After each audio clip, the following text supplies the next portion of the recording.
Court TV is in the state of Florida, where it's day 2 of the penalty phase, which is underway in the in-law massacre sentencing case. Shelby Nealy pleaded guilty to brutally killing his in-laws and their 3 dogs back in 2018 after they became suspicious that he had killed their daughter Jamie, who Nealy was married to. Now, a jury must decide if they recommend Nealy should be sentenced to death or given life without the possibility of parole for those murders.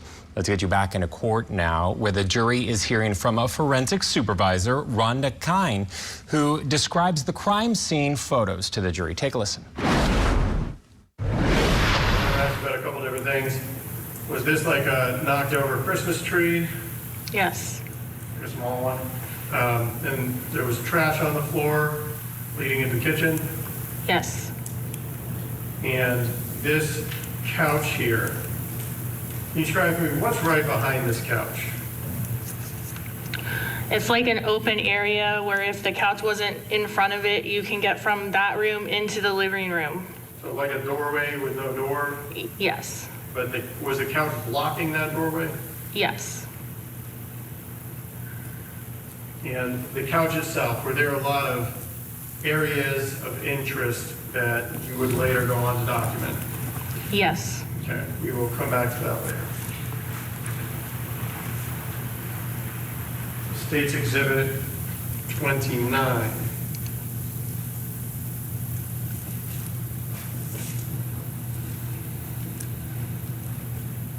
Is that moving inside the house a little bit? A closer photograph of that knocked over small Christmas tree? Yes. And in this photograph, you can also see the kitchen table. Yes. And like an island back here in the kitchen area? Yes.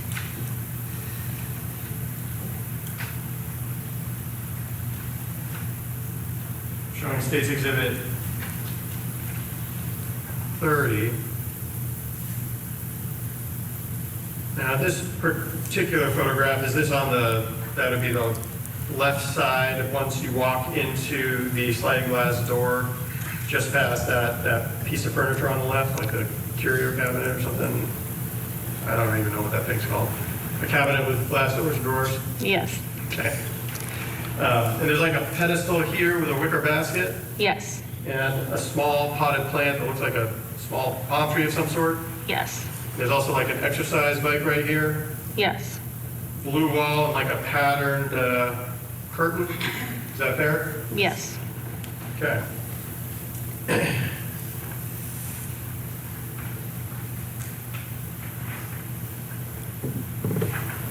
All right, now I'm showing State's Exhibit 31. What were you documenting with this photograph of State's Exhibit 31? The discoloration on the couch. Okay. And what did you observe on the couch? Multiple areas of spatter. And was that, if you're facing the couch, was that primarily concentrated on to the left of the couch? Yes. Did you do any kind of processing with any of these areas? I know I photographed it. I don't know if I did the collection of the stuff or not. Did you do any presumptive tests for blood? Phenolphthalein was done at this scene. Okay. Okay, can you explain to us what that is? It's a 3-step process we use. The first step's alcohol, the second step's reduced phenol, and the third step's hydrogen peroxide. So when the possible blood is on our swab, once we run the 3 steps, once the hydrogen peroxide hits that swab, it's making the reduced phenolphthalein happy again, and it turns it pink instantly. And what is the purpose of doing that? We test all our swabs to say if it's, we say possible blood because it still has to get sent to the lab and get officially tested. In these areas, did they test presumptive positive? Yes.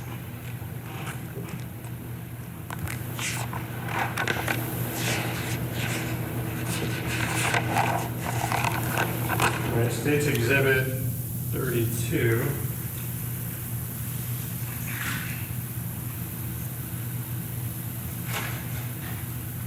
What were you're photographing in State's Exhibit 32.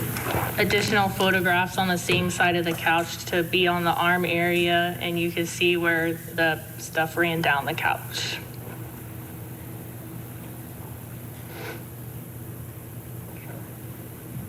And ran down the couch, you're talking in this area here? Yes. Okay.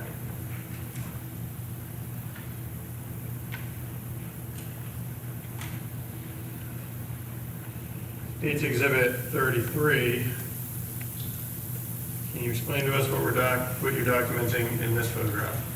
The same area of the couch, but we have a tape measure in it to show the size of that part of the couch.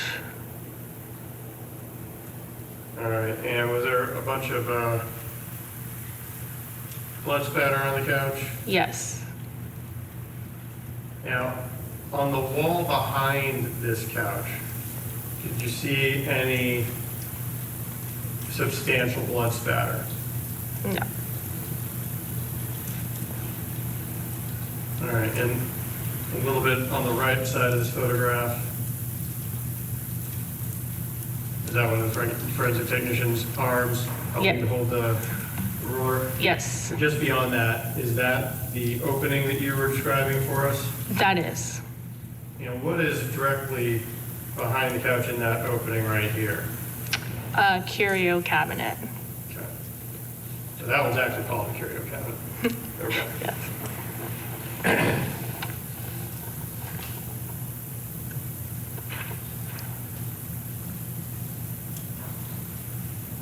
State's Exhibit, I'm displaying State's Exhibit 34. Can you describe for us what State's Exhibit 44 documents? That is the top portion of the cushion of the couch, I think. Do you have a picture before that one? Is that the top of the arm of the couch? Yes, So basically, you've seen the arm of the couch in some of those other photographs, but this is looking at the arm straight down? yeah, like a 90-degree. Okay. And was there an area of saturation here? Yes, And in addition to that,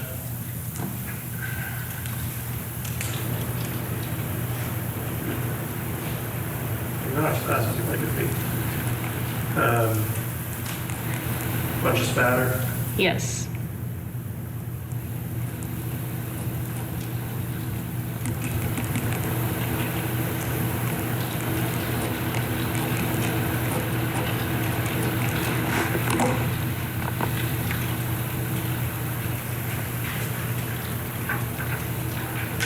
State's Exhibit 35.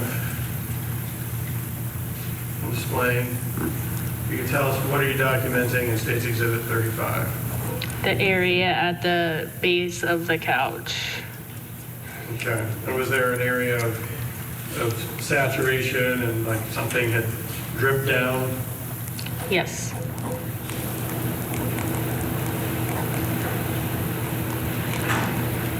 And this area, when you guys took swabs, did this field test positive for blood? yes.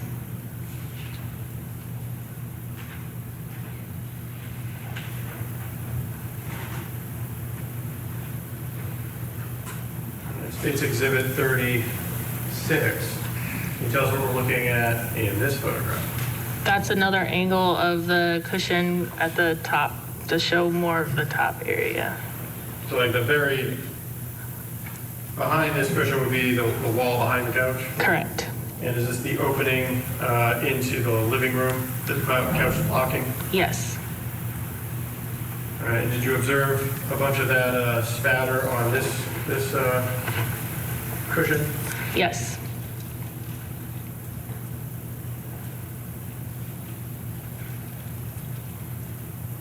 Critical for this jury to see, because remember, there was no trial. He had pleaded guilty to all of these heinous crimes, and the jury being illustrated right there with those pictures, just how gruesome it was. All right, we're going to fit in a break. Coming up next, more in the in-law massacre sentencing for Shelby Nealy. Coming up after the break. You're watching Court TV Live, your front row seat to justice. Tonight, on closing arguments, a Georgia teenager charged with killing her mother and stepfather. Her grandfather speaks with Court TV, giving his insight into the investigation. Closing arguments tonight at 8/7 Central, only on Court TV. Convicted killer Brian Kohberger will learn his fate for murdering 4 Idaho college students and come face to face with the families of his victims. The sentencing of Brian Kohberger, Wednesday morning, only on Court TV.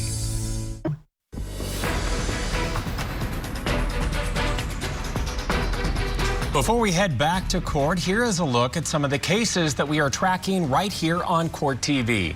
In Florida, defendant Stephen Stearns appeared in court this week ahead of his sex abuse case beginning next week on July 25th. His separate murder case in the death of his girlfriend's daughter, Madeline Soto, is set for September.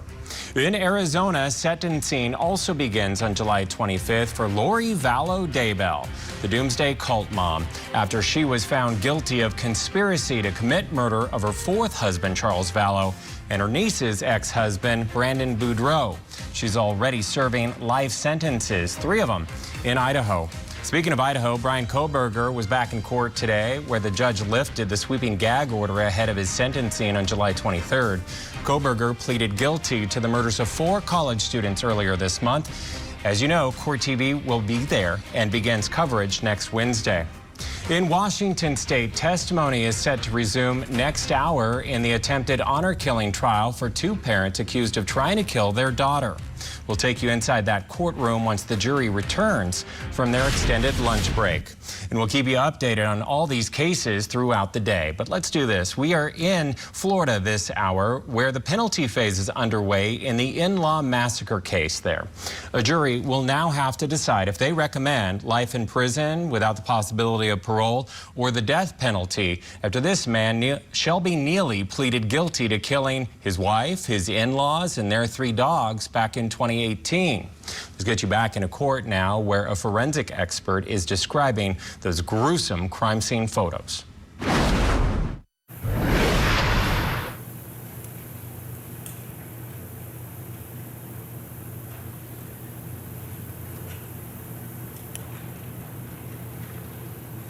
And once again, the wall directly behind this couch, was it relatively free of any blood spatter? Yes. Certainly not the amount of blood spatter that you saw on the couch. Correct.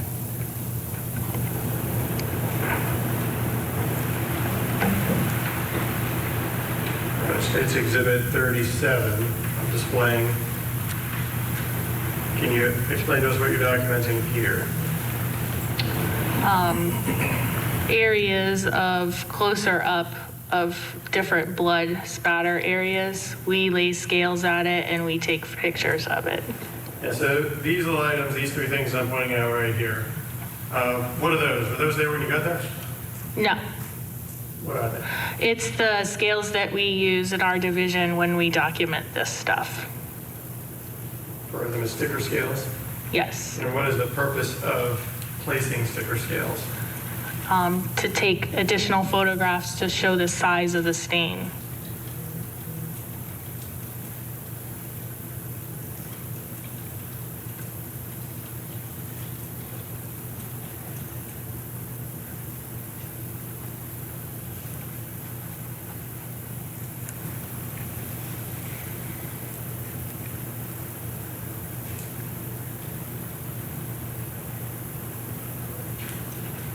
And areas from that spatter pattern, were those also presumptive tested like you indicated before? Yes.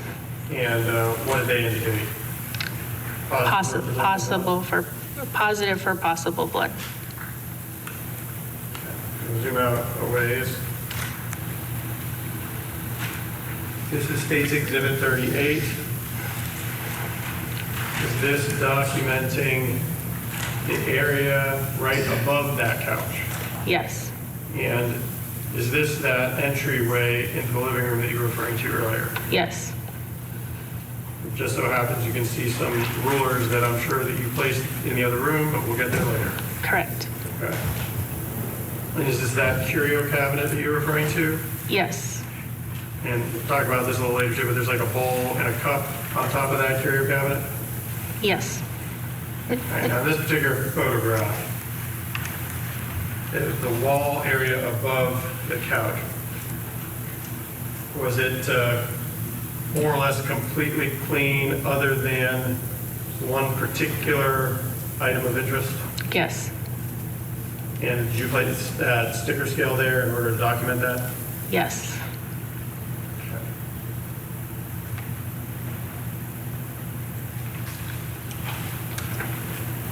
Showing State's Exhibit 39.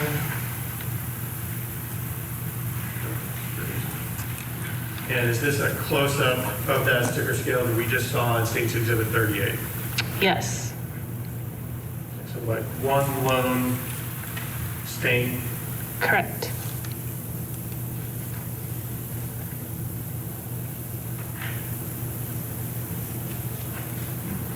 Now, as part of the investigation, did you or other people with you move that couch away from the wall? Yes. And is this what you observed? Yes. And again, there's that entryway in the curio cabinet. Yes. Even if the couch is removed, was that curio cabinet also blocking that entryway? Yes. And was there a bunch of trash there on the floor? Yes.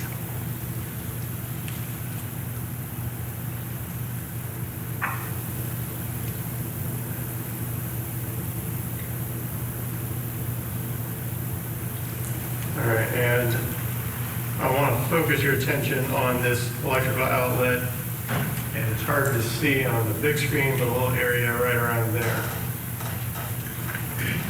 State's Exhibit 41, which I'm now displaying. Did you take a close-up of that outlet and the area, the little stain near it? Yes. Okay, and was the couch blocking that stain? Yes.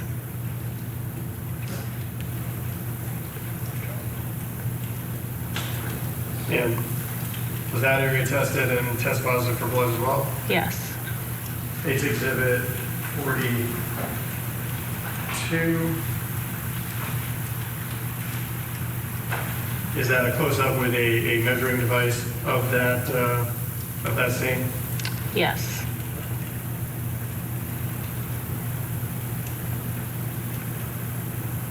And that particular measuring device is in inches and centimeters? Yes. Or millimeters?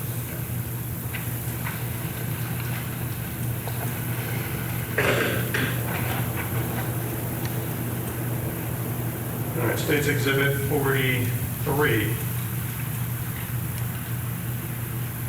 Tell us what this was documenting.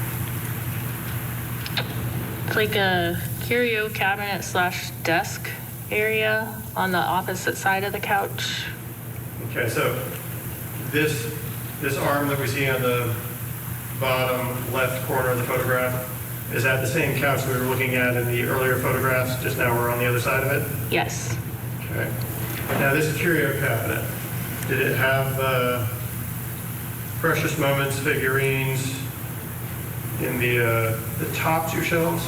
Yes. And then the bottom shelves, were they empty other than one particular bowl? Yes.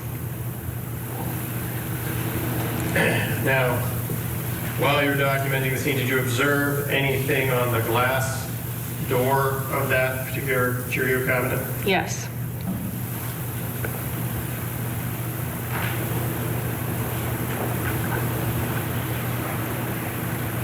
And zooming in of an area that equates to kind of the top shelf, is that one of the things that you observed? Yes. Displaying State's Exhibit 44.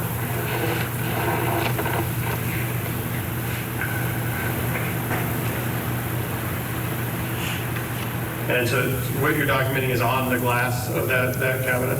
Yes. And we can see the figurines beyond the glass? Correct.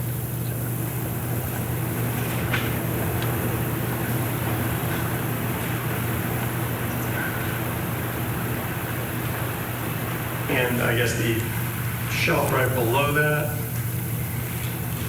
Did you also observe some spatter that you were documenting in state 45? Yes. That's kind of tough to see on this. Let's bring in my guest this hour. Watching along with you at home, we have criminal defense attorney Jeffrey Wolf, friend of the program. All right, so let me get your initial thoughts on this case. He admitted to all these really gruesome crimes, killing his wife, killing the dogs, killing the in-laws when they got suspicious. He was sending text messages to them of the pictures of the kids and trying to play the role of his wife to think that she was okay for his family members. I mean, really sick guy. What is your take on this case right now in this penalty phase?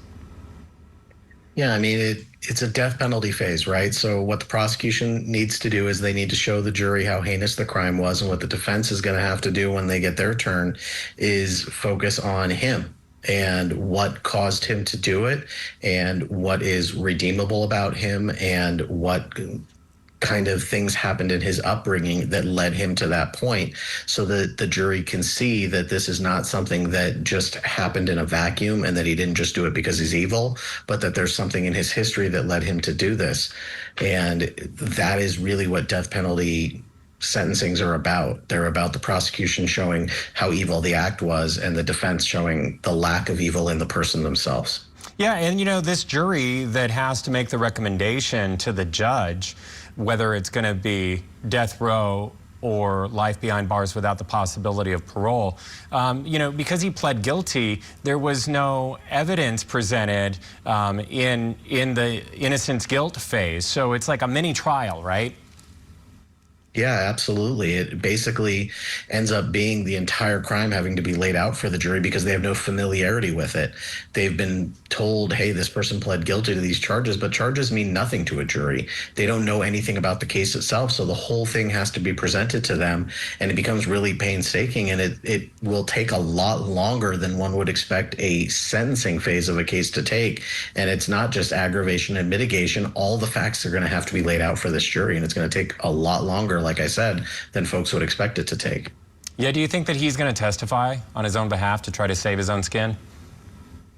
You know, I think that that's going to be a very personal decision for him. I think that it's... Oh, come on, tell me, what do you think?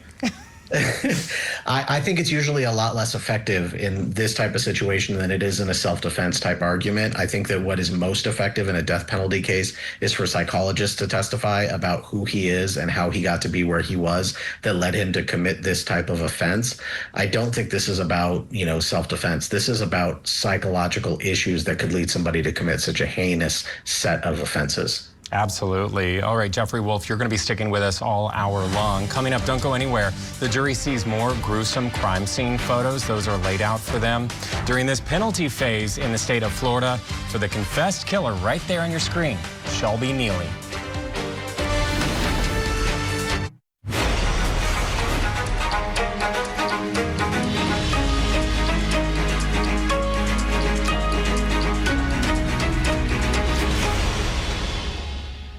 This is Court TV Live. Welcome back. I'm Matt Johnson. Thanks for being with us. We are in the state of Florida, where sentencing is underway for confessed mass murderer Shelby Nealy.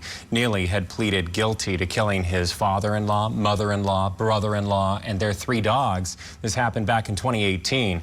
Prosecutors say that he killed them after they became suspicious that he had murdered their daughter, his wife, Jamie.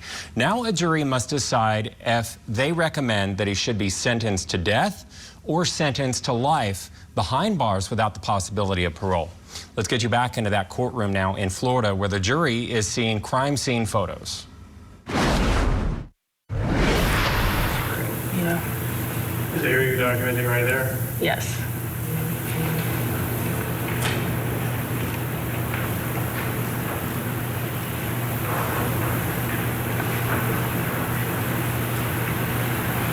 On the other piece of furniture,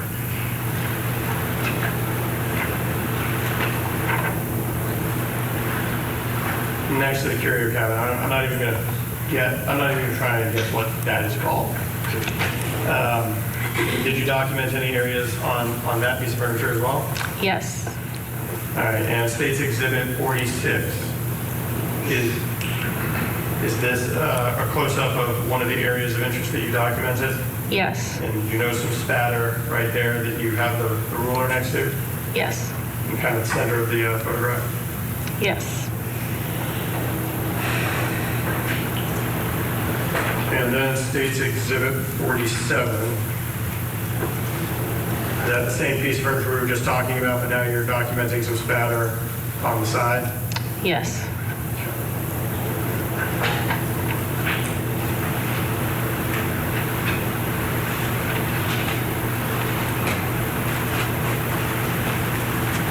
All right, I would like to turn your attention to State's Exhibits 48 to 95.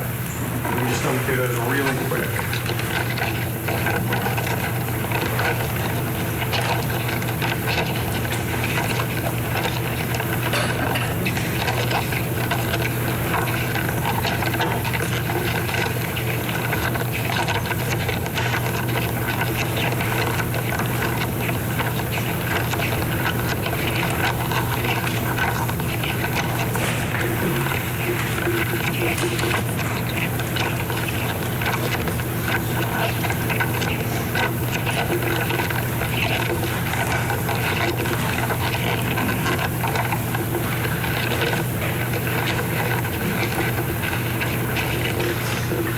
You recognize those photographs? I do. Judge, at this time, the state would like to move State's Exhibits 48 through 95 into evidence. Any objection? No, Your Honor. They're admitted.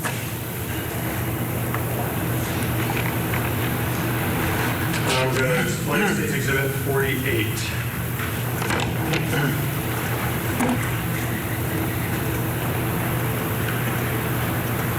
Can you tell us, actually I'm going to grab State's Exhibit 16. I can just get you recognize this? Yes. You know different areas is depicting? Yes. If I can you show us what area the photograph I'm displaying is of, from where it's being taken? So I'm standing right here on the edge of the kitchen, photographing into this room right here.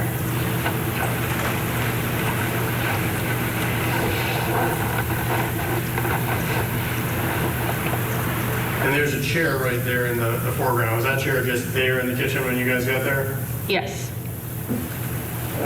And what was here on the floor? It was a tarp. Okay.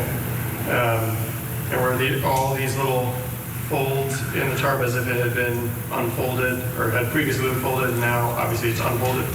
Yes. And were there rocks on the some of the edges of the tarp? Yes. And that was State's Exhibit 48.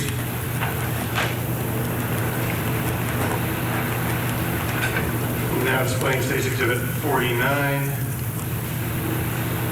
Is this that same tarp? And you can see one of the same rocks and an additional rock? Yes. Beyond the additional rock, is that the hallway that leads to the bedrooms where the bodies were found? Yes. Okay.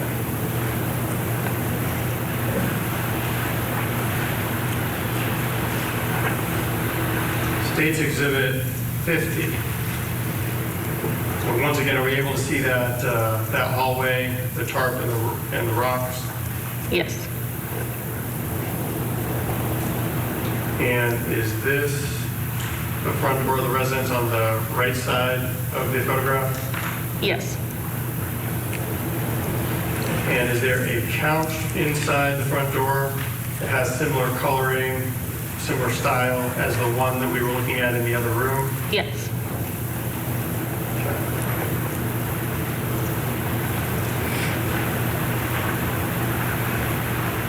Showing you State's Exhibit 51.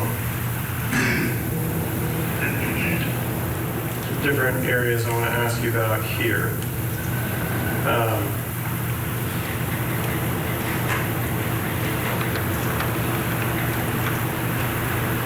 So, in general, on the walls Was there spatter that was of interest to you? Yes. We'll talk about that a little bit later, but what was going on with these white spots here on the walls?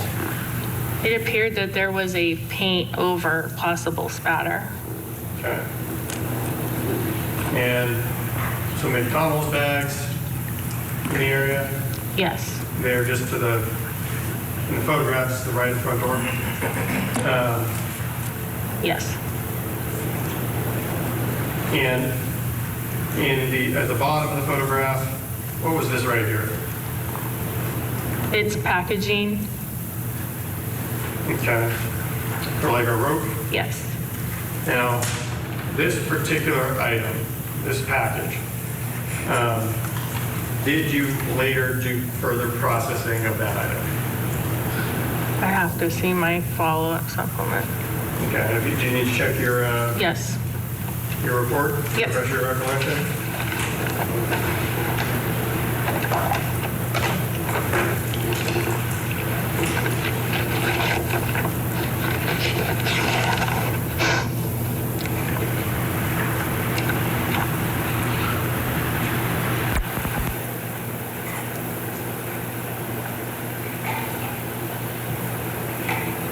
I did.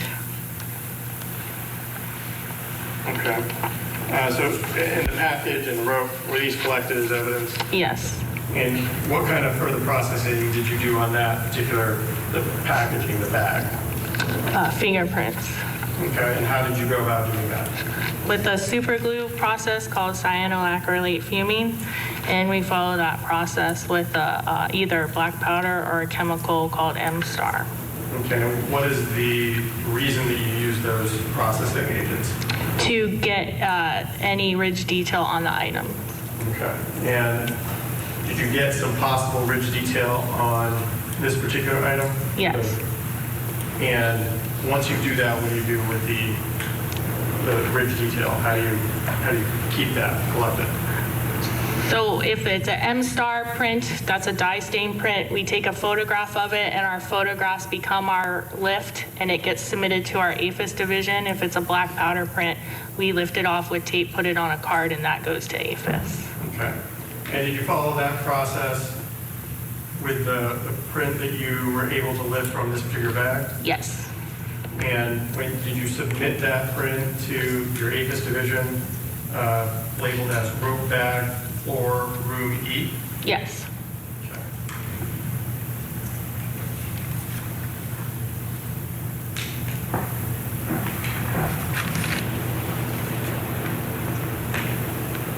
And that.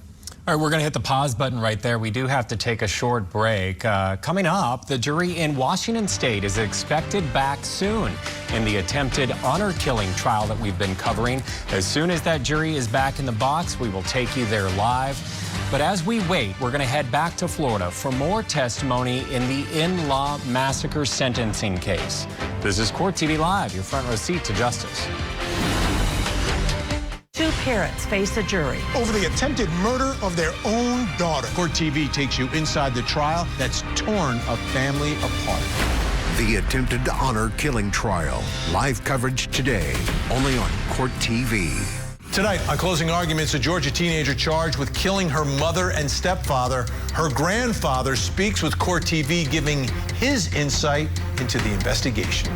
Closing arguments tonight at 8/7 Central, only on Court TV.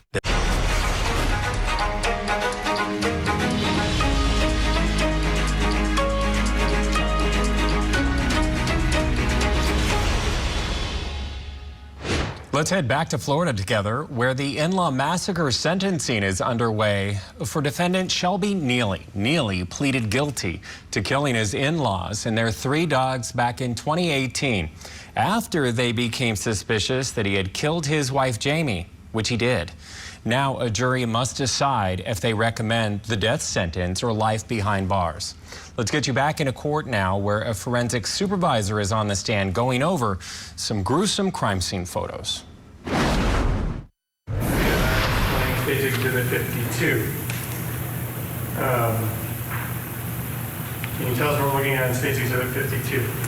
It's an additional picture of the same room that we were in, the living room area. So would the front door be just to the left of this photograph? Yes.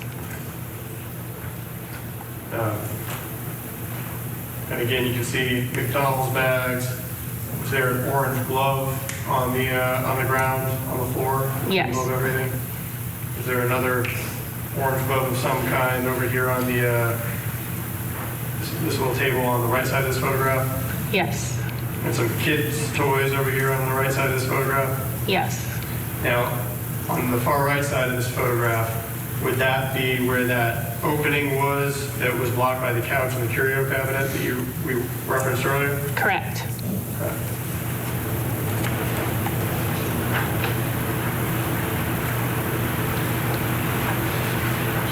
Now I'm going to show you State's Exhibit 53.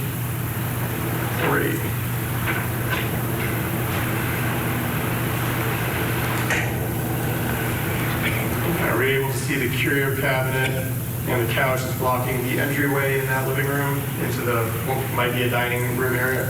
Yes. Okay. And here on the right side of the photograph, is that a TV on some sort of cabinet or piece of furniture? Yes. Dresser?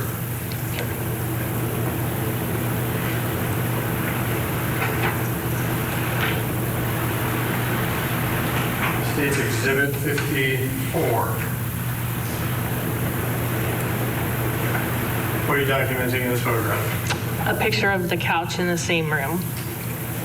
Okay, and is this couch along the wall, the same wall that the front door is on?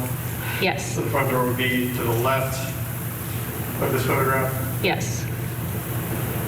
And was there a big pink hippo stuffed animal on that couch when you guys got there? Yes.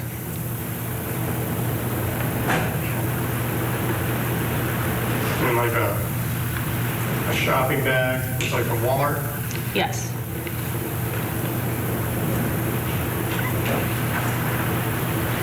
Now, I want to draw your attention on that same exhibit. Is there an area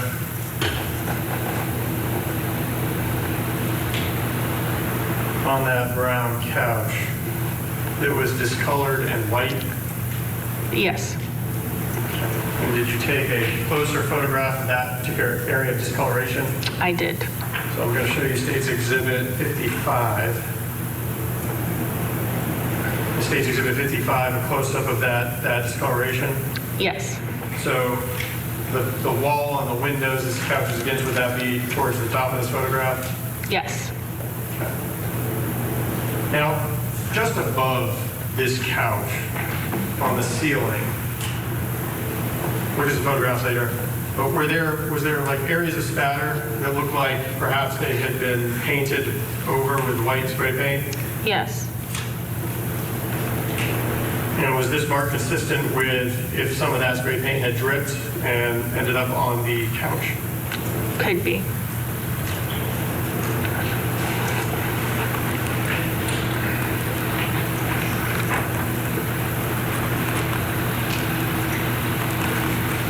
State's Exhibit 56. Can you tell us what we're looking at in this photograph? The floor just in front of the couch. So this is not the couch against the same wall as the front door. This is the couch against the other wall that is closer to the hallway? Correct. So on the upper left side of this photograph, if you were to go this way, would it be the hallway that leads to the bedrooms? Yes. All right, and what were these items here that I'm pointing out? Tarp. One was a tarp package and one had a tarp inside a package. So the one in the bottom right corner, was that an unopened tarp? Yes. And the one kind of in the center of the photograph, was that the remnants of the packaging for a tarp? Yes. Did this tarp in the unopened package look consistent with the tarp that was lying on the floor a few feet away from this area? Yes.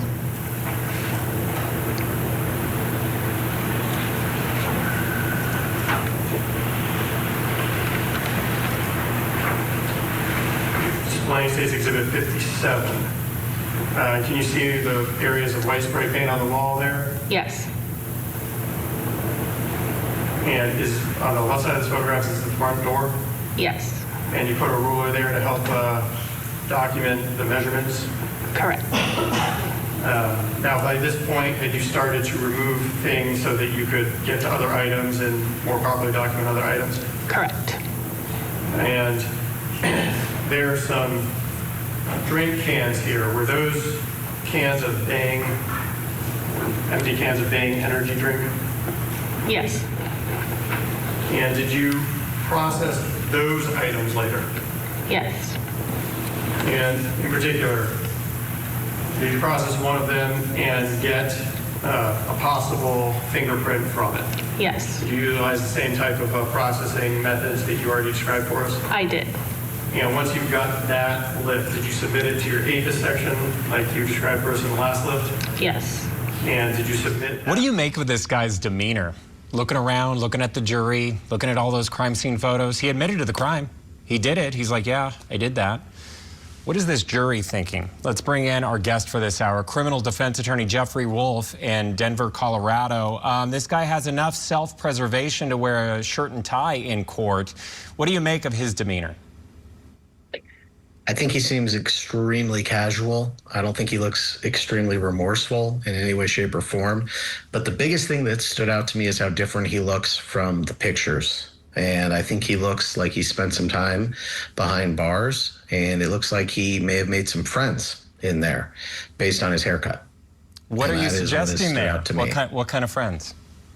Well, self-preservation, if you know what I mean. I think that there is a way to survive in there. And if I was on a jury as a regular everyday person and I know what it takes to survive in custody, I would have a very, very particular thought about his haircut. Okay, and when we are talking about where we're at right now, I mean, this is the penalty phase. The jury either recommends death row or life behind bars. Can they hear, since this is a penalty phase, it's different than an actual trial, can they hear other prior bad acts which you normally can't bring in? So, for instance, you know, he also murdered his wife, and then he murdered his her parents, and then brother-in-law, and then the dogs. But he also murdered a friend of his, and he was convicted of that. So can this jury hear those bad facts? So the defense is likely to open the door to some of that stuff, quite frankly, because when you put on character evidence to show peacefulness or to explain some of this behavior, it allows the prosecution to rebut some of that and to show that this is a long-standing violent history that he has. And so it can allow some of that pattern behavior in if you open the door to that. And so you have to be careful. What are you expecting next by the state? Do you think that they've proven their case? In short, we got to go. I think they've done a very good job. All right, Jeffrey Wolf, thank you so much. Coming up next, Kelly Craft joins me on the desk for more of those crime scene photos in the in-law massacre sentencing case. This is Court TV Live.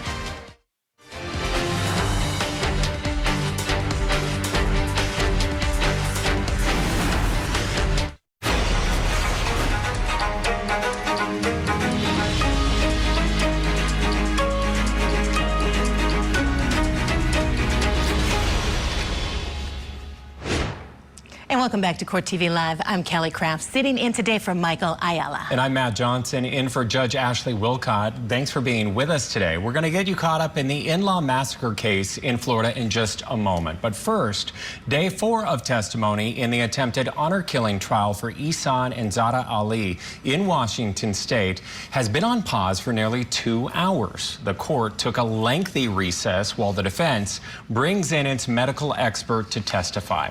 The witness is being called out of order during the state's case. The Alis are accused of trying to kill their 17-year-old daughter, Fatima, outside of her high school last year.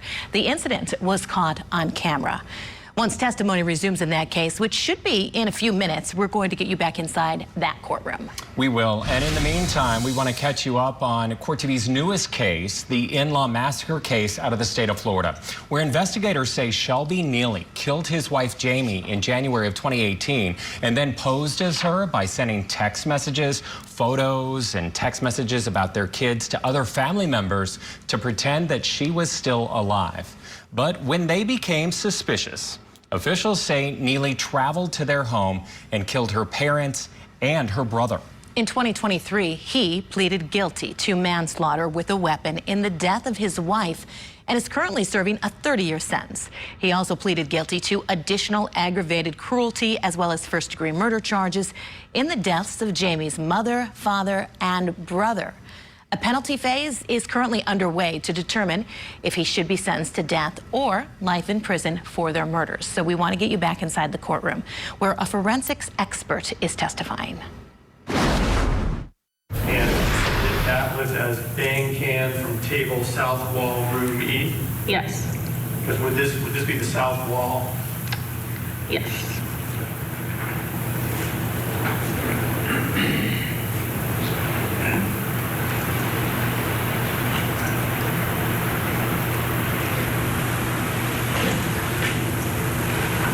All right, I'm displaying State's Exhibit 58.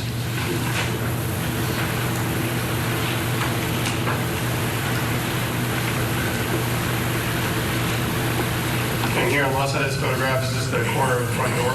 It is. And there were some decorations to the side of that door towards the right if you're looking at it from inside. Correct.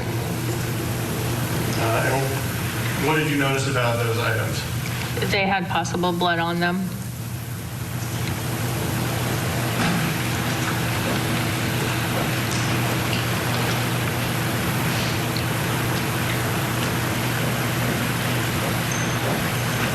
Did you observe spatter on that area of the wall? Here, here.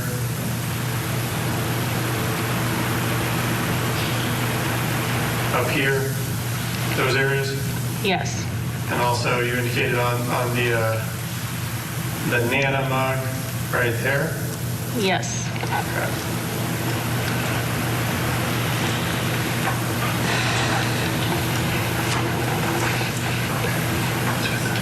Page Exhibit 59.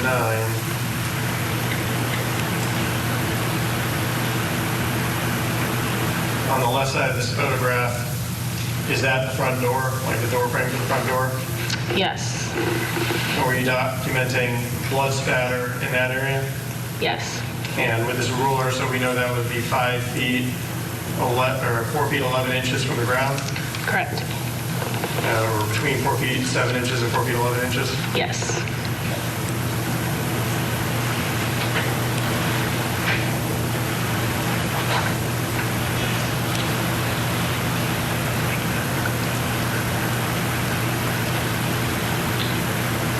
And is this a photograph of the white spray paint on the wall? Yes. And I'm sorry, this is State's Exhibit 60 that I'm displaying. So State's Exhibit 61. A close-up of that, is this a close-up of that white spray paint on the wall? Yes. Are you trying to document what appeared to be some spatter that it was covering up? Yes.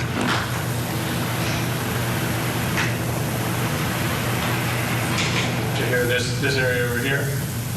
Yes. And these areas here? Yes. So despite the white spray paint, were you still able to observe what appeared to be spatter? Yes.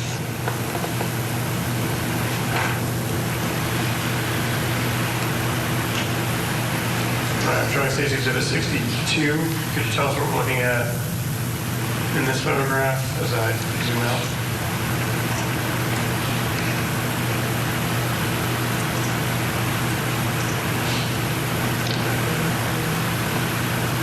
This is top of one of those pieces of furniture? Yes. Remote control?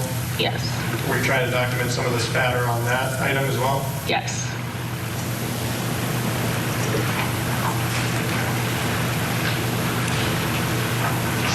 State's Exhibit 63. We call this the brown couch as opposed to the two tan couches.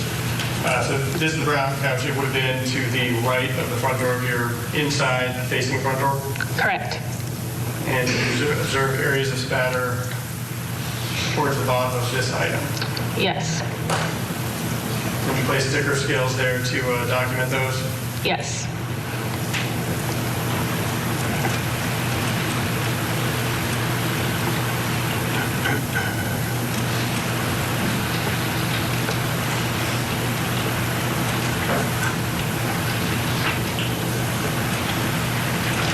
Now, we were initially looking at that brown couch. Were there items on top of it, like blankets or towels or something? Yes. Now, at some point in the processing, did you remove those items? Yes, we did. And did you observe some discoloration consistent with blood? Yes. Was that tested with the presumptive test that you described earlier? Yes, it was. Did it test positive for blood? Yes, it did. And this would be the arm of that couch that is close to the front door? Yes.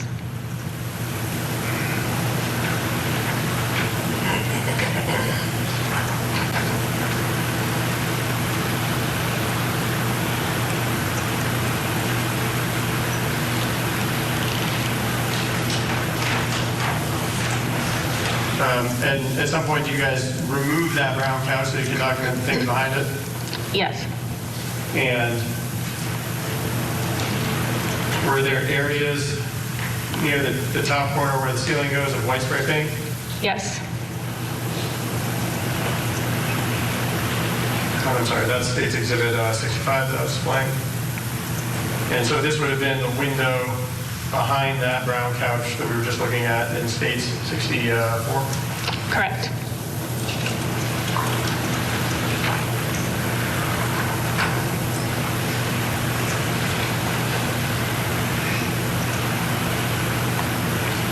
So State 66, are you able to see one of those Nana and Papa mugs in this photograph to give us orientation to where it is? Yes. And is this the upper corner of the window that we were just looking at? It is.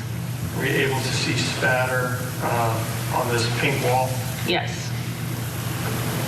And is that what you're documenting with this photograph? Yes.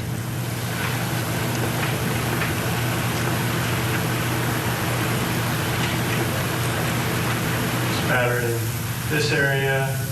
Over here, there's a little bit of a glare. And over here in these areas? Correct. And over here in this area? Yes. State Exhibit 67.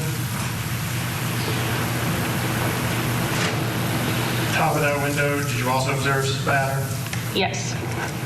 And is that what you're documenting here? Yes. Put a sticker scale in order to document the size of one of those areas? Correct. So yeah, so all these little discolorations on the wall that appear consistent with blood spatter? Yes. They didn't appear to be any of them part of the natural color of that wall? No.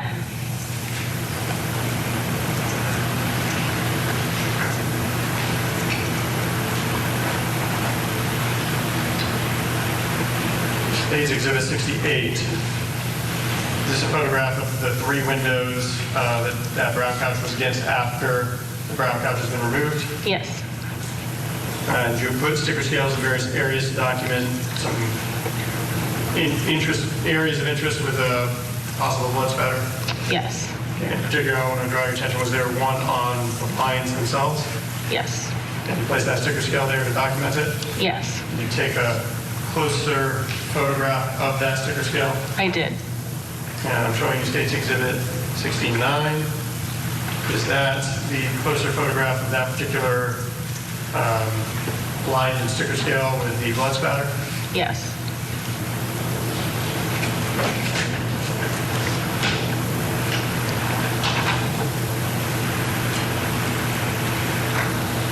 All right, and I'm showing you State's Exhibit 70. Can you tell us what we're looking at in State's Exhibit 70? The ceiling just above the couch. The brown couch? The brown couch. So this would be the front door over here. Yes. This the Nana and Papa decorations? Yes. Yeah, right there. like a delay, so. I'm going to zoom in. There appear to be a lot of discoloration on the ceiling, Yes. and there appear to be white spray paint over top of it. Yes.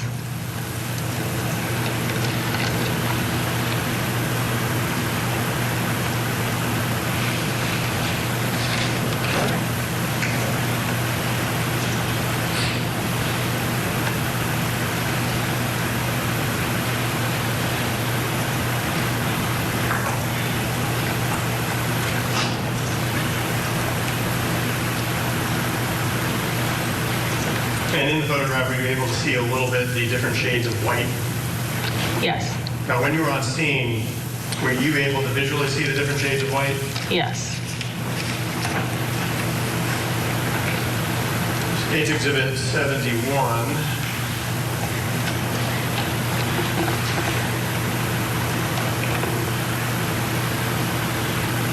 Is this that same ceiling above the brown couch?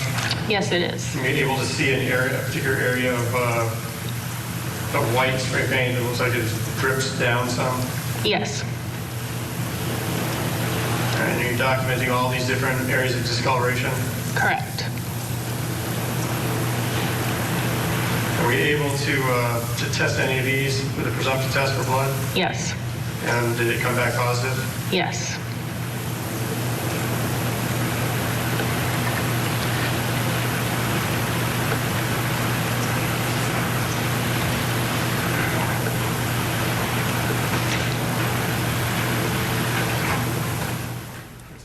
Detailing that gruesome crime scene, Kelly, that this jury has to, there was no trial. He Right. pled guilty, so they have to show these case evidence photos. Yeah, it's hard to watch. All right, well, we do have to do this. We do have to take a short break. When we return, more testimony in the penalty phase of the in-law massacre case playing out in Florida. And we are still waiting for testimony to resume in that attempted honor killing trial of Hassan and Zahra Ali that's taking place in the state of Washington.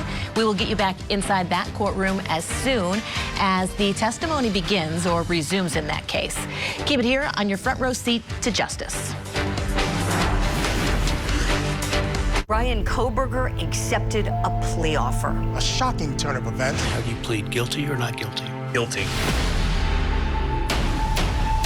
Convicted killer Bryan Kohberger will learn his fate for murdering 4 Idaho college students. He is the boogeyman. And come face to face with the families of his victims. I pray that we have justice. The sentencing of Bryan Kohberger.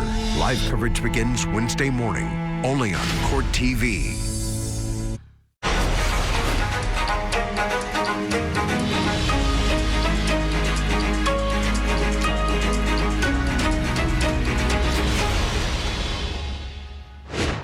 And welcome back. We are bringing you the penalty phase in the in-law massacre case that's taking place in Florida, where a jury must decide if defendant Shelby Nealy should be put to death for the murders of his in-laws. Let's head back to court, where a forensics expert is testifying about crime scene photographs.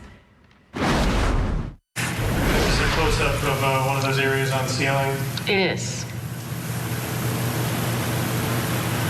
On a couple of the areas that seem like it might not be covered over with white spray paint, did you write that the letter E for the roof, because that was room E that you've labeled it, and then a number to indicate what spot that was? Yes. Because our scales wouldn't stick to a popcorn ceiling. Okay. Not ideal, but you may do? Yes.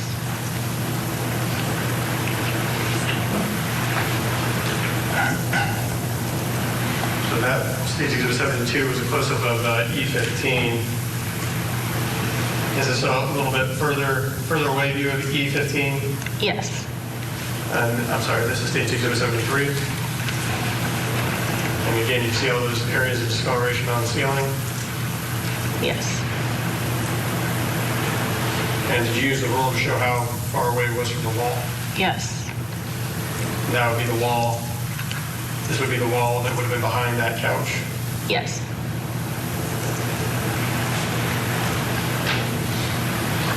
Showing State Exhibit 74.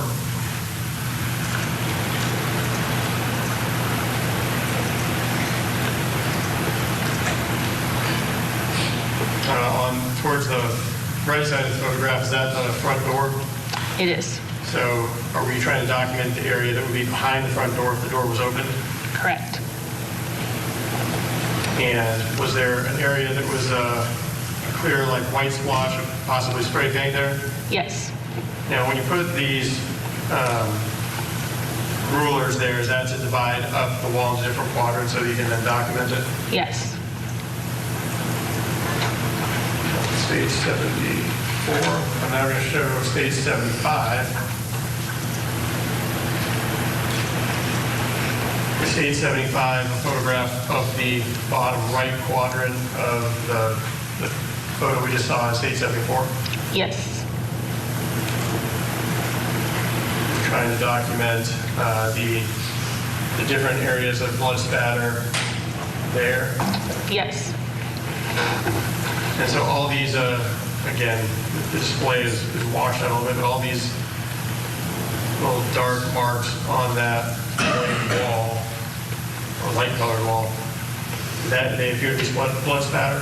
Correct. Not just like dirt or natural part of the wall? Yes.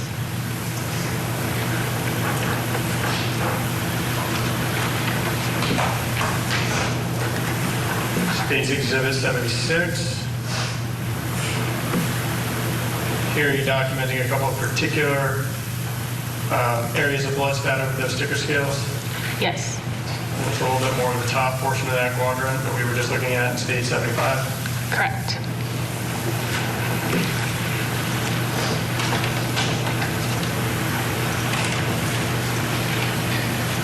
Stage Exhibit 77.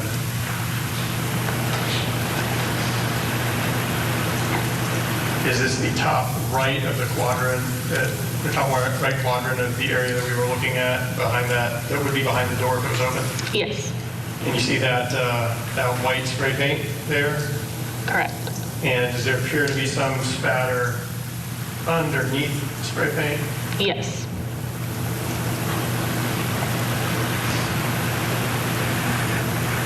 Like these dark areas here? Yes.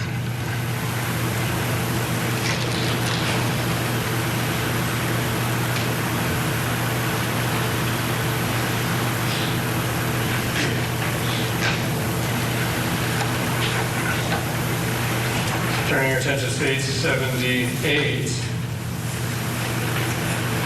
this the top portion of that top right quadrant? I'll zoom out all this. See? So the ceiling would be at the very top of this photograph. Yes. And again, are you documenting a dark area that has been spray painted over white? A dark blood spatter that has been spray painted over white? Yes.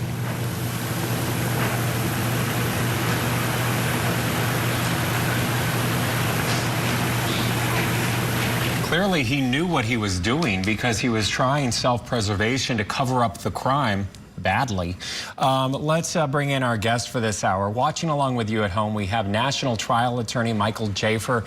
This is a little bit different case, right? Like for our viewers that are just joining us, this is a penalty phase. He pled guilty to all of these heinous crimes. Right now, they still have to present the evidence to the jury of 12 in the box who are going to decide their recommendation to the judge, death penalty or life behind bars without the possibility of parole. But your thoughts, has the state met their burden already? I mean, just so much evidence here.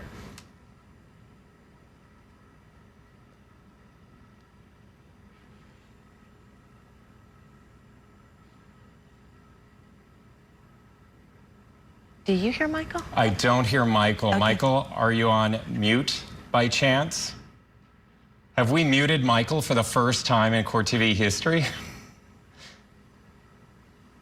All right. Well, we can't hear you, Michael. So, okay. We're going to work on that.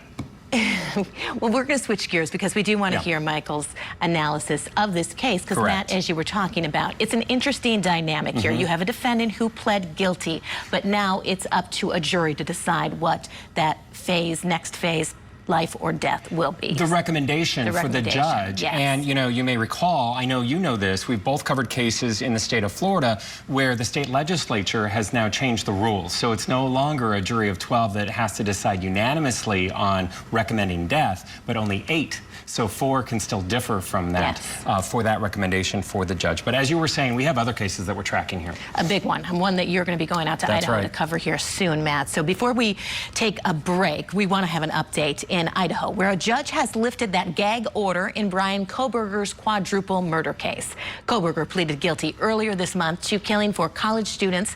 This was back in 2022.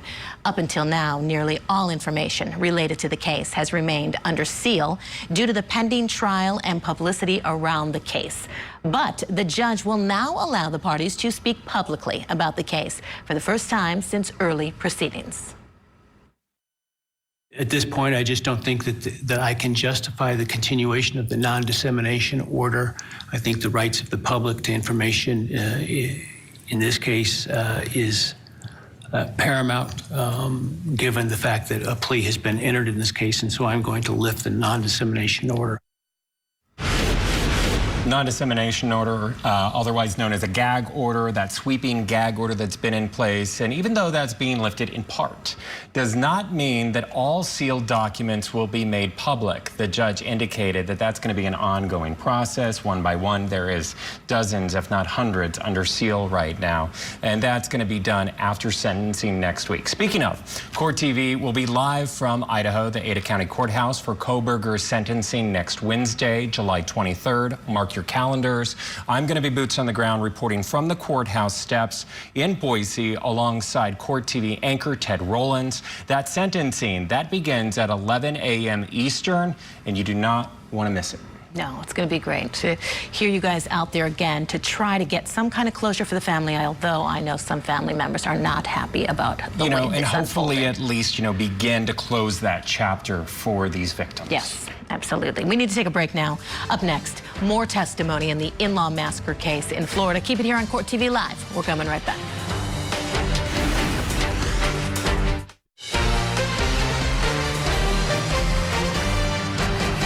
Welcome back to Court TV Live. I'm Matt Johnson, in today for Judge Ashley Wilcott. And I'm Kelly Craft, in for Michael Ayala. We are continuing to follow the penalty phase in the in-law massacre case in the state of Florida. Defendant Shelby Nealy, right there on your screen, could face the death penalty for killing his in-laws back in December 2018. Nealy admitted to killing his wife Jamie in January of 2018 and then killing her parents and her brother later that year. A penalty phase is underway to determine if he should be sentenced to death or life in prison for the murders. We want to get you back inside the courtroom. A forensics expert is still on the stand. All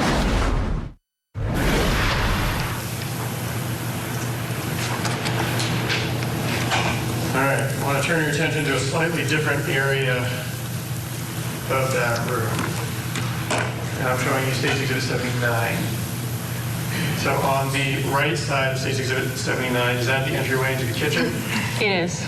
And that chair, is that a chair that we were looking at earlier that's kind of just out in the middle of that entryway of the kitchen? Yes.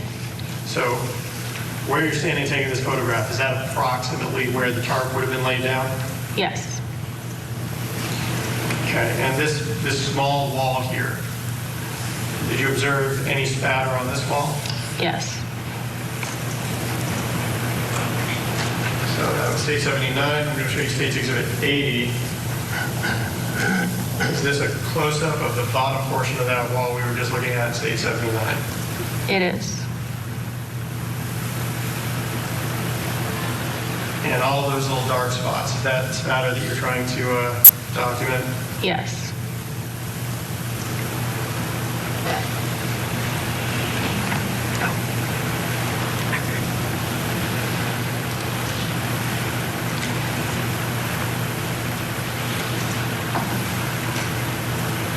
Stage 81.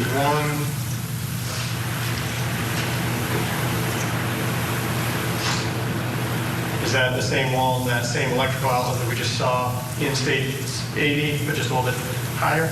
Yes. And on this one, you have the ruler in there. Are you documenting some blood spatter to the, I guess it would be to the left of that electrical outlet? Yes.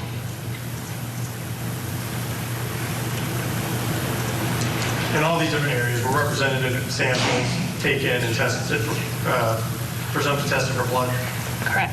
And did they come back as positive presumptive for blood?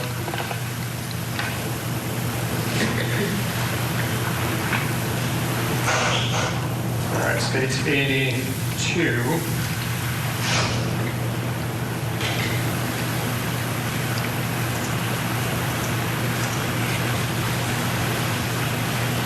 Again, do we see the entryway to the kitchen on the right side of this photograph?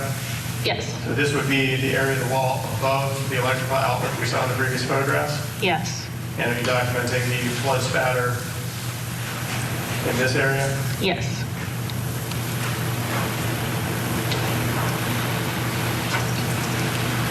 States 83. Is that a close-up of that blood spatter? Yes. All right, again, shifting areas.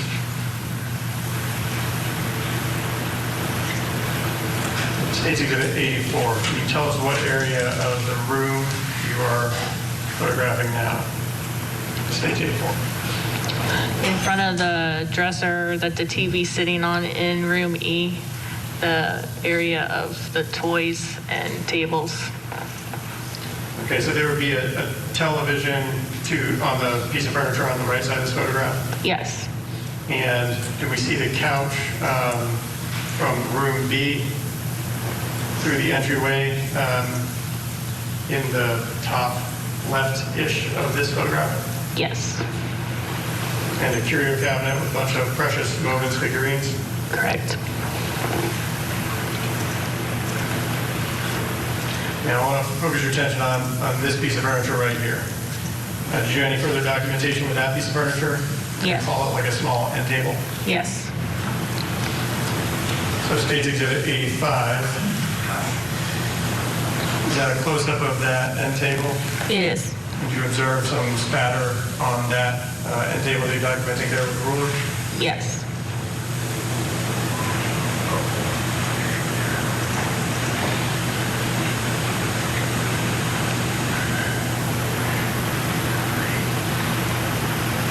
And then States 86, is that the bottom shelf of that same piece of furniture? Again, I'm going to call it an end table. Yes. Did you see spatter down there as well? I did.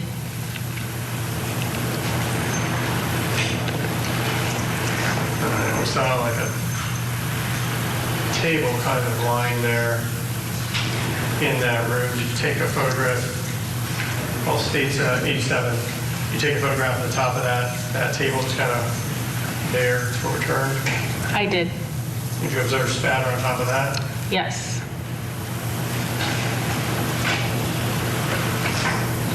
And States 88.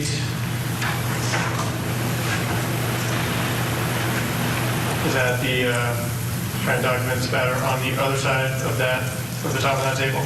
Yes.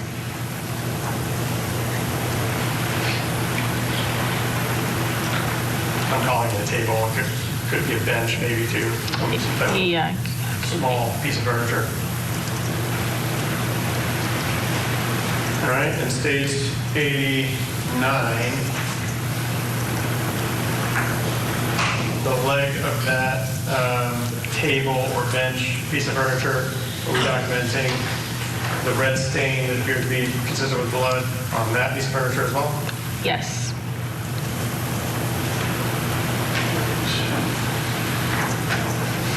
States Exhibit 90.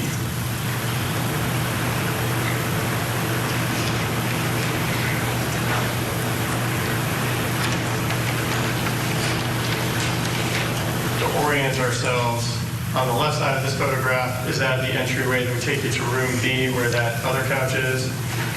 Yes. If the couch was blocking it, you'd be able to pass through? Correct.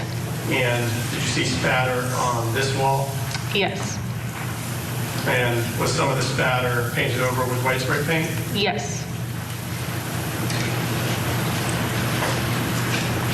And stage 91,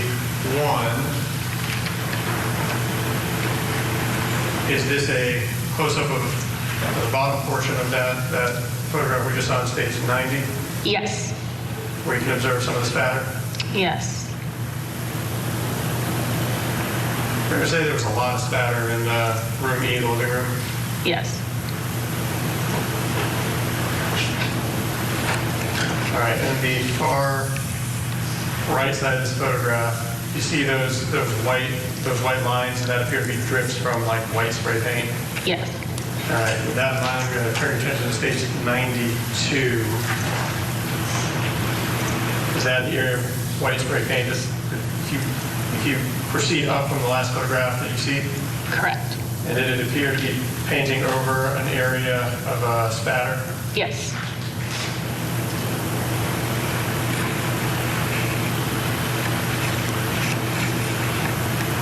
And is there like a corner here? It's kind of hard to tell with this orientation. So I'm going to turn your attention to stage 93.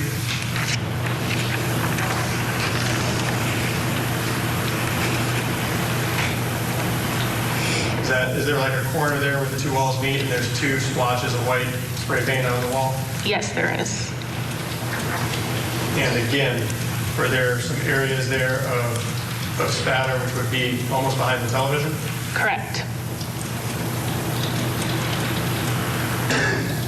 And again, the white spray paint does appear to be covering some areas of spatter? Yes.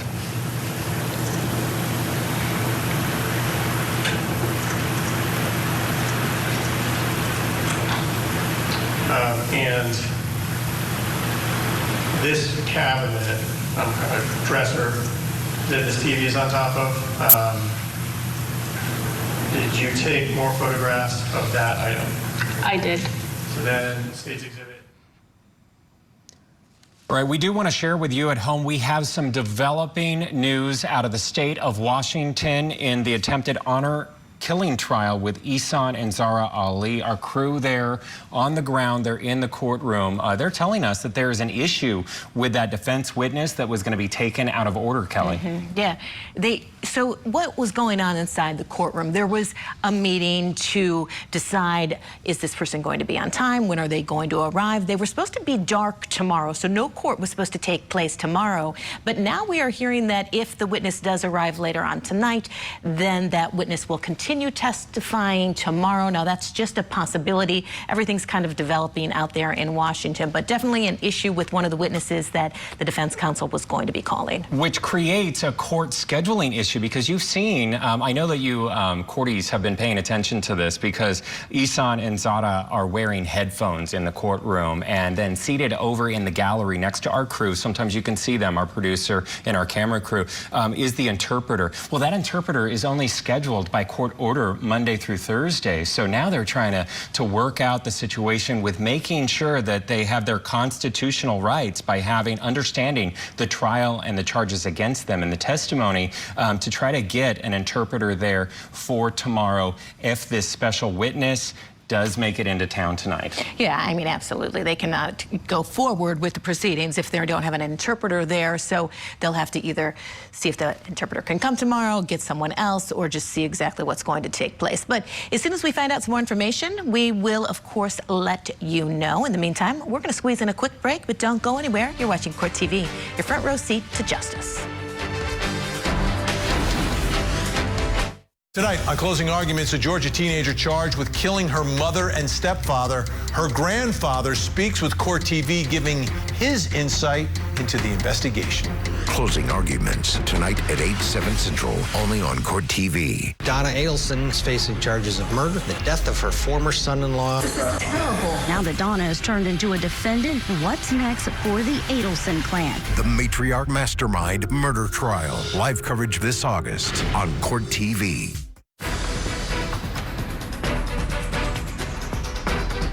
Before we get you back to court, here are some of the other cases that we are tracking right here at Court TV. In Maine, a 17-year-old has been arrested in connection with the killing of a paddleboarder who went missing on a rural pond. A medical examiner determined that 48-year-old Sunshine Stewart's cause of death was strangulation and blunt force trauma. In the state of Washington, a judge has approved a modified conditional release plan for Morgan Geyser, who stabbed her classmate 19 times when she was 12 years old. She claimed that she did it to please the fictional character Slender Man. She was found not guilty by reason of mental disease or defect and was committed to a mental institution. Also in Utah, a woman has pleaded guilty to killing her husband with the help of her mother and brother. Catherine Ristelli pleaded guilty to 3 charges in the 2024 death of Matthew Ristelli: murder, conspiracy to commit murder, and a discharge of a firearm. Catherine will be sentenced on September 9th. Let's do this. Let's head back to the state of Florida for more testimony in the penalty phase for the in-law massacre case of Shelby Nealy, who faces the death penalty for the murders of his in-laws. Right now, the jury is hearing key testimony before they ultimately make that recommendation. Is this a close-up of an area spatter on that dresser where the TV was? Yes. Was this particular area that you were documenting? Yes. And states 95. Did you take photographs of that TV? I did. Now, was the TV difficult to document? Yes. How so? Because there's a glare on the television. Okay, so try and get an angle that distinguished the spatter on the television from the screen itself? Correct. Okay. And so these areas that kind of appear white in this photograph, is that because of the way you took the photograph, but while you were standing there, would they appear to be a different color? Yes. And what color did they appear as you were standing there? Like brownish red. Okay. All right, so there's a couple of things, one particular area that I want to go back to in this room.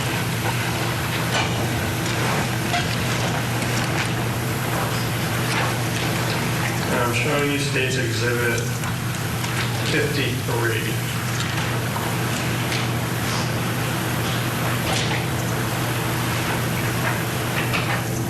Now, along with all the documentation that we've been seeing that you did, the photographs you took, did you also process some of these areas for fingerprints?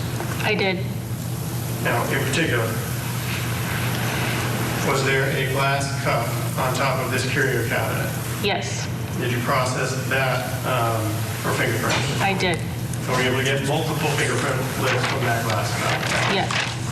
And did you use that process that we talked about and submit the list that you've got, fingerprint list, to APHIS, your fingerprint section? I did. And did you label 2 prints that you got from this glass cup as clear glass drinking cup on top of curio cabinet room E? Yes. Okay. And was there a figurine on top of this curio cabinet? Yes. And did you take fingerprints to the right of this figurine on the top of that curio cabinet? Correct.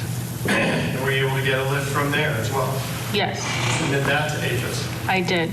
And did you label that one top of curio cabinet R, right of figurine? Yes. Room E? Correct. Okay.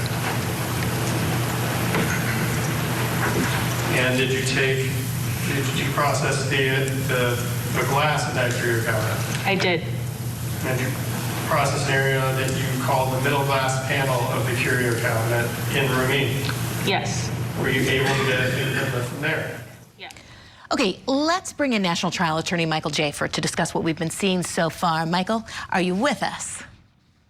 All right. I think so. Yeah, I hear you. I think this time. Okay, good. All right, let's talk about this situation here and maybe kind of explain to our viewers, Michael, how you have a defendant here. He accepted responsibility for his terrible actions. He pleaded guilty. We want that. When we're practicing as attorneys, we want that. We want this expedient resolution to a lot of cases. Here, though, we have to go through the penalty phase, the second phase, and maybe explain in a way why is that? Why couldn't a defendant just say, you know what, I want to be put to death, or I want life in prison? I know a lot of that would have to do with the mental capacity. If someone is just saying, I want to be put to death, there would be a competency issue. Can you explain that for us? Yeah, I like the way you framed it. Yeah, we can't let defendants decide what their fate is, because a lot of defendants will say something, they'll defer to something else. But us as a society, we've decided that we want to put this in the hands of a judge. We always say, you know, colloquially, or to friends, hey, don't judge me, or you're not a judge. Well, judges are actual judges. They actually judge. That's what we point them to do, is to adjudicate certain things that society at large and the civilian can't really do. So we have to put it in the hands of a judge for a reason, because we are a civilized society. Right? A person cannot come up there and say, I want you to be put to... My personal feeling is I think this defendant really wants to be put to death. His defense attorneys are doing an excellent job, and they're fighting as hard as they can. But I think maybe he just wants to be put to death. But we can't let it be in the hands of defendants. It has to be in the hands of judges. As a society, we have decided that we need to make sure we make the right decisions, because that's the thing that separates us from, let's say, an uncivilized society or animals or Neanderthals. This is what separates us. It's our humanity. It really comes down to the humanity within our society that makes us go through this phase, because at the end of the day, I've seen many defendants say they want one thing and then they regret and they want to recant later on. But that's not the real reason. The real reason is our humanity. And you're seeing it at play here in this case. Do you think that there's going to be any mitigating witnesses or factors being brought forth by this defendant through his attorneys? It's a great question. That's a really good question. That would be sad if there was. I assume that they would be in the courtroom crying and wailing and saying, I don't know where he went wrong, because something clearly went wrong with this young man at the proper developmental stage. Some brain synapse fired the wrong way. So will there be a witness that testifies on his behalf, intercedes on his behalf? That's a good question. I don't know. If there is, I feel very sad for those people, and I'm sure those people have a lot of regrets, and they're looking back at everything that happened, because at some point, this kid was a kid. You know, he had Christmas presents, he had birthday parties, he had, you know, just like any other kid, rode a bike, and then he turned into this. So will there be any? Maybe, Matt. I don't know. That's a great question. I would be riveted to see whether or not that happens, and if it does, what those people would say. Yeah, I mean, you usually don't. I mean, you don't have to put on evidence like Michael was just kind of talking about, but you can. So we'll have to see exactly what took place in regards to that.